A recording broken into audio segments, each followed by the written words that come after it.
Hola, soc José i anem a estudiar química.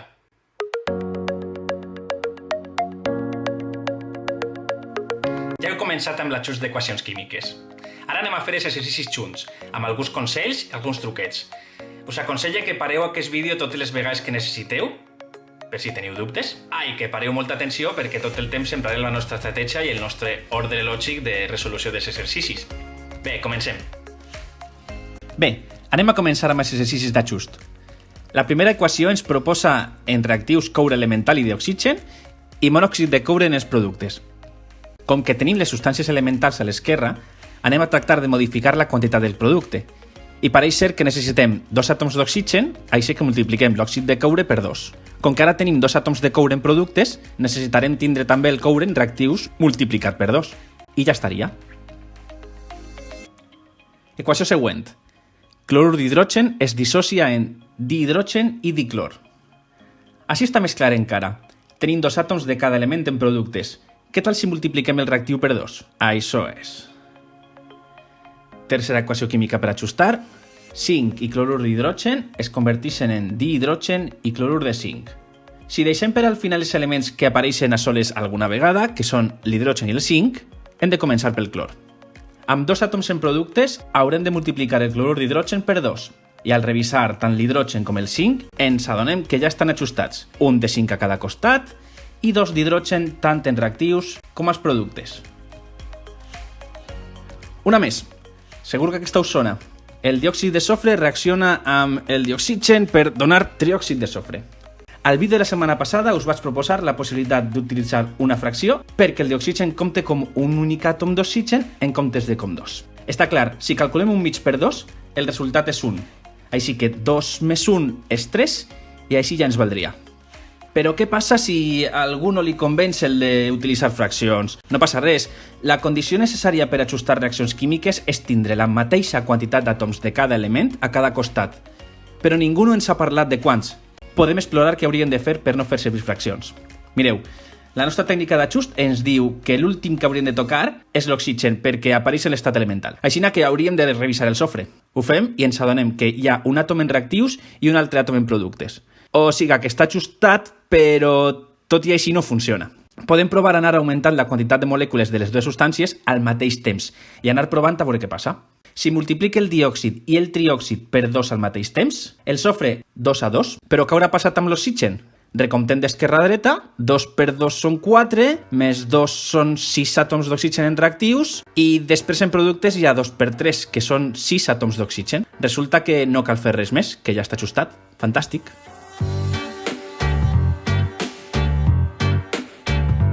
Ara fem un xicotet canvi de terç. Com venen dues equacions que pareixen una miqueta més complicades, aquestes les farem taula. Us recorde que això de la taula és totalment opcional, però a l'hora de portar els comptes és una eina molt poderosa al vostre abast.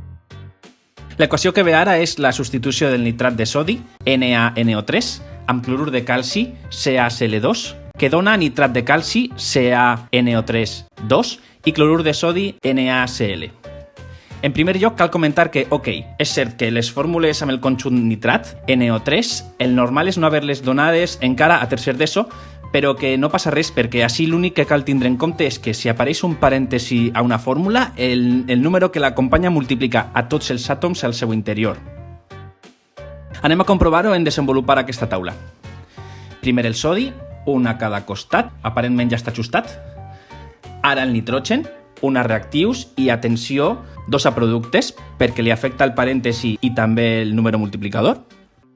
L'oxigen, amb 3 i 6 pel mateix motiu. Un àtom de calci tant en reactius com en productes. I finalment 2 àtoms de clor en reactius i un únic àtom en productes.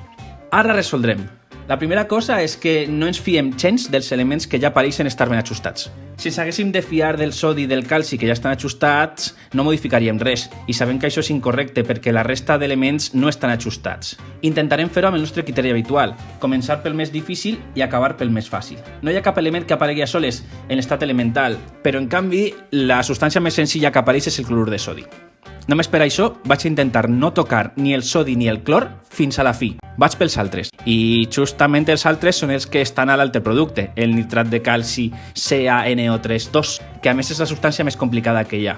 D'acord? A veure què és el que no quadra així. Pareix que hi ha el doble de nitrogen i oxigen en aquesta substància, nitrat de calci, que a la primera de totes, el nitrat de sodi. D'acord? Multipliquem aquesta primera de totes per 2 i ara gairebé tot quadra, però el problema és que hem desajustat el sodi. Bé, com pareix que no cal tocar res més, ja anem pel clorur de sodi, el multipliquem per 2 i premi, ja està tota l'equació ajustada.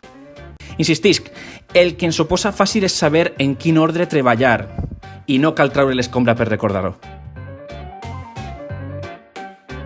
La següent equació química té més parèntesi, però amb menys elements. L'hidròxid de magnesi, MgOH2, es neutralitza amb l'àcid nítric, HNO3, per donar nitrat de magnesi, MgNO3 i aigua, H2O. Planteja la taula, element a element... I en aquest cas el compost més senzill és l'aigua, no hi ha cap substància elemental. Doncs ja sabeu, l'oxigen i l'hidrogen, si es pot, per a la fi. Anem a veure la resta. L'element que apareix en els dos compostos més complicats és el magnesi, però tenim un àtom de magnesi a cada costat. Deixarem els seus compostos sense tocar de moment. Si passa a fixar-me en el nitrogen, ara sí. Tinc el doble d'àtoms de nitrogen en productes que en reactius. Multiplique el HNO3 per 2, 2 molècules, i veig que ja tinc tant el magnesi com el nitrogen ajustats. Ara sí, veig que tinc 4 àtoms d'hidrogen en reactius, però en productes l'aigua en porta només 2. Multipliquem per 2 la molècula d'aigua i ja està. Aquest últim pas ens ha fet ajustar d'un cop l'hidrogen, ara tenim 4 i 4 àtoms, i l'oxigen, del qual ja disposem de 8 i 8. Una altra equació completament ajustada.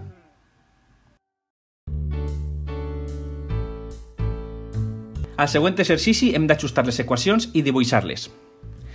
Un comentari. Això de dibuixar-les pot ajudar a moltes persones a comprendre la mecànica de l'ajust, d'una manera molt pareguda a com ho vaig tractar d'explicar amb les meves moleculetes de plàstic la setmana passada. A un dibuix, si ho fem bé, queda molt clar el principi de que tots els àtoms que apareixen en els reactius han d'aparèixer als productes. I després d'un comentari, un avís. El que segueix va ser usar els colors amb els quals es representa oficialment cada element, però l'exercici estarà bé encara que feu servir altres colors. Anem a veure. La primera equació és coneguda. Ha estat la primera d'avui. Bé, multiplique l'òxid per 2, després el coure per 2, i així es veu clarament com tenim 2 àtoms de cada element, tant en reactius com en productes. Ara anem a per la següent, no tan ràpid. D'hidrogen i dibrom reaccionen per donar bromur d'hidrogen. Si dibuixem, amb 2 àtoms de cada element en reactius i només un als productes, si multipliquem el producte per 2, ja el tenim. Ara passem a una miqueta més complicada, que és la descomposició de l'amoníac en dihidrogen i dinitrogen.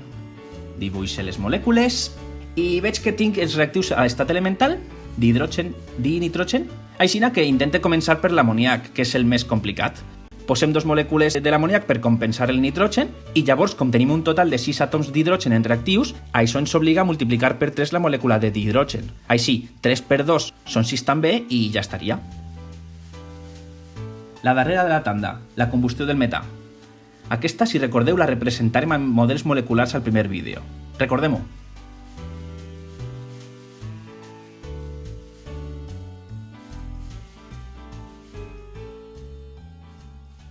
Una molècula de metà reacciona amb 2 molècules d'oxigen per donar una molècula de diòxid de carboni i 2 molècules d'aigua.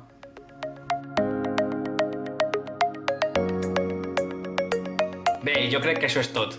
Continueu practicant i al proper vídeo us donem més canya.